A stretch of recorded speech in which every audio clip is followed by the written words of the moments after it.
이 땅의 선량한 백성들을 영원한 쫄로 여기는 이놈. 지난 5월 1일 대법원에서 제1당 대표인 피고의 선거법 위반 사건에 대한 선고는 유죄 취지로 서울고등법원으로 파기환송되었다. 이쯤 되면 웬만한 사람들은 자신의 잘못을 인정하면서 대국민 사과문을 발표하는 등 고개를 숙이는 식으로 대응했을 터였다. 하지만 대한민국의 원내 제1당이자 절대 다수 의석을 가진 더불어도적당과 선거법 위반 당사자는 반성을 하거나 양심의 일말의 가책을 느끼기는커녕 오히려 대법원이 정치에 개입했다면서 재판관들을 협박하기도 하고 자신들에게 절대적으로 유리하게 해석될 수 있는 법안을 만들어서 국회 법사위에 상정시켰다. 그 법안의 요지는 일단 대통령에 당선되면 기존에 진행되던 재판이 정지되도록 만들었고, 선거법은 대법원에서 최종심이 나오기 전에 처벌 조항을 대거 삭제시켜 아예 피고를 그 법으로는 처벌하지 못하도록 소급 적용이 가능하게 만들었다. 대법원의 재판 결과를 완전히 깔아뭉개겠다는 뜻이다.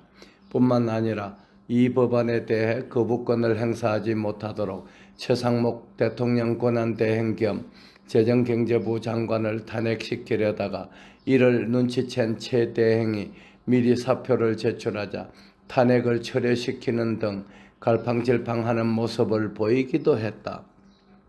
들리는 소문에 의하면 앞으로도 탄핵을 계속하여 아예 누가 권한대행을 맡더라도 원천적으로 거부권을 행사할 수 없도록 만들어버리면 물론이거니와 국무회의 자체를 개최하지 못하도록 모든 장관들을 탄핵시키겠다니 심히 유감스러운 상황이다.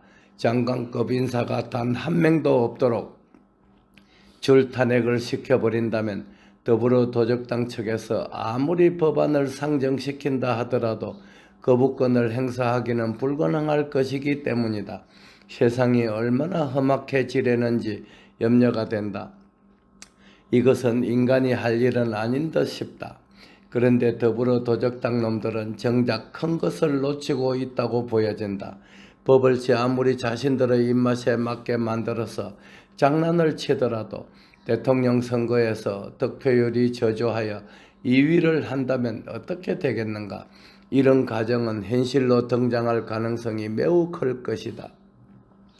이미 야권 지지자들이 대거 이탈할 조짐을 보이고 있는데 그것은 호남 출신의 합리적 성격을 가진 이낙연 전 총리가 대권 도전을 선언했고, 역시 호남 출신인 한덕수 전 국무총리도 대권에 도전하고 있는데 이전의 선거였다면 보수 진영 후보의 호남 유권자 득표율은 10% 미만이었지만 이낙연 후보나 한덕수 등 두 후보는 최소한 40% 내외의 호남 유권자들 표를 잠식할 것으로 보여지는 까닭에 야권 후보의 호남 유권자에 대한 기대는 예전과 같지 않을 것이다.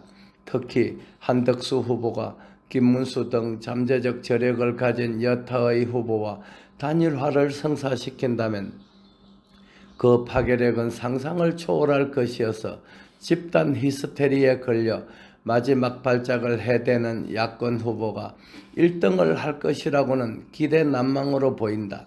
당선권에는 터무니없는 득표로 국민들의 엄중한 심판을 받을 것이라는 뜻이다. 현재의 다수당이 민심의 심판을 받을 것으로 보는 이유는 오직 대표 한 사람의 방탄만을 위하여 30명 이상을 탄핵하고 서래기 방탄법을 양산시켰으며 지나친 친중 종북 좌파 색채를 띄워온 때문이다. 그가 평소 주한미군은 점령군이다, 사드는 철수시켜야 한다는 등 민족을 배반한 발언들만이라도 주워 담는 용기가 있다면 상황이 이토록이나 나빠지지는 않았을 터였다. 또 하나는 태양광 사업, 토착 건설 사업 등 저질스러운 이권 개입이 너무나 많았고, 우리밥 연구회와 국제인권밥 연구회 등 정치적 색채를 가진 법관들이 결성한 사조직이 대한민국의 사법체계를 뒤흔들어 버림으로써 국민들의 가슴에 큰 상처를 남겼다. 이제 선거는 딱 한 달 남았다. 당군 일에 가장 치사하고 졸렬한 파렴치범을 냉정하게 심판하도록 할 일이다.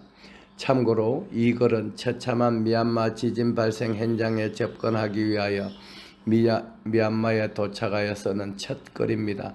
지진 피해야 극복할 수 있다지만 갈갈이 찢겨진 국민들의 마음은 누가 보듬어야 할는지요. 부디 평안하소서.